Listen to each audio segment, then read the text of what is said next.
Aimer aveuglément est une erreur. Aimer beaucoup trop est un problème. Mais le problème, ce n'est pas l'amour que nous donnons à notre partenaire ou celui que notre partenaire nous donne. C'est surtout le fait qu'on aime une personne qu'on ne connaît pas. Et parfois, on voit notre partenaire faire des erreurs. Parfois, c'est notre partenaire qui ferme les yeux sur ses défauts qui auraient pu justement l'alerter et lui dire que nous sommes une mauvaise personne et que nous n'avons aucune intention de nous améliorer. Mais cette personne ferme les yeux parce qu'elle dit qu'elle nous aime. Malheureusement, le problème ce n'est pas d'aimer l'autre, c'est d'oublier qu'on existe aussi et que dans une relation à deux, les partenaires doivent trouver le bonheur. Une seule personne ne doit pas être heureuse. Les deux doivent trouver un intérêt à être ensemble. N'aimez aveuglément votre partenaire que si cette personne vous donne des raisons de le faire. Confiez-lui votre vie, sacrifiez-vous pour cette personne, si cette personne vous donne des raisons de le faire. Avant de vous marier, vérifiez s'il vous plaît que votre partenaire correspond entièrement ou au moins de moitié à la personne que vous rêviez de rencontrer et avec laquelle vous rêviez de former une relation de couple dans laquelle vous baignez dans la paix mais aussi la joie de vivre. Est-ce qu'on vous respecte autant que vous le souhaitiez?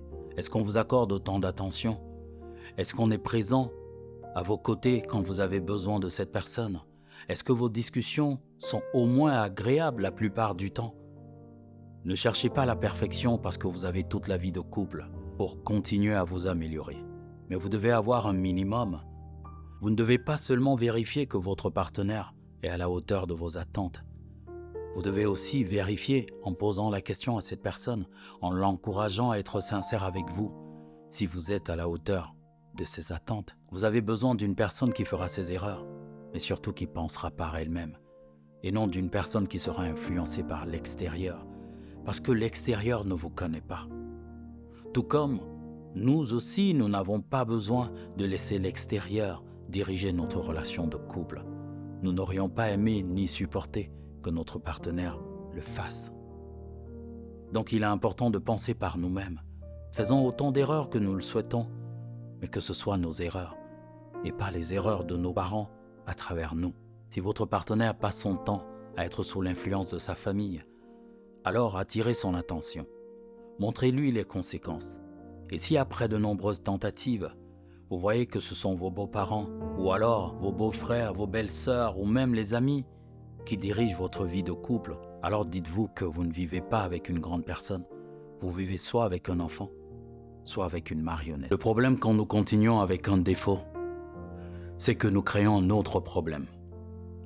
Parce que notre partenaire ne nous reproche plus seulement ce mauvais comportement, mais cette personne a également perdu confiance en nous. Pire encore, notre parole ne vaut plus grand-chose. Et là, nous avons à la fois notre défaut, le manque de confiance que nous inspirons à notre partenaire, mais aussi la valeur de notre parole, qui en fait est dévaluée. Et nous devons prendre en compte justement ces différentes conséquences lorsque nous voulons continuer avec un défaut, lorsque nous nous concentrons sur le fait de flatter notre partenaire avec quelques gentillesses, un peu d'attention. Mais offrir de l'attention à notre partenaire n'est pas la solution si ce n'est pas ce qui nous est reproché. Beaucoup autour de nous sont romantiques. C'est juste que c'est nous qui ne savons pas apprécier cette histoire. Si ces petites attentions étaient à la télé, alors on se sentirait chanceux ou chanceuse.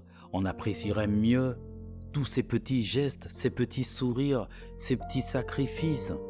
Nous n'avons pas besoin de la même chose que les autres pour être heureux. Nous avons simplement besoin d'apprécier l'amour qu'on nous donne pour nous sentir comblés. Si tu veux que ton partenaire ou ta partenaire continue à faire des efforts, de te séduire, de te plaire, alors évite de mettre des obstacles sur son chemin. Évite tous ces défauts qui refroidiront l'élan de cette personne. Évite toutes ces infidélités qui créeront de la distance. Évite tous ces mensonges qui pousseront cette personne à arrêter de te dire la vérité. Tu fais une dépression. Tu te dis que ta vie n'a plus aucun sens. Tu es convaincu que tu n'as plus droit au bonheur. Avant de faire une bêtise, avant de toucher le fond, avant de te laisser aller, s'il te plaît, accorde-moi 1 heure. Et je peux te garantir qu'après ce rendez-vous, tu ne seras plus la même personne. Laisse-moi t'aider. Je t'attends.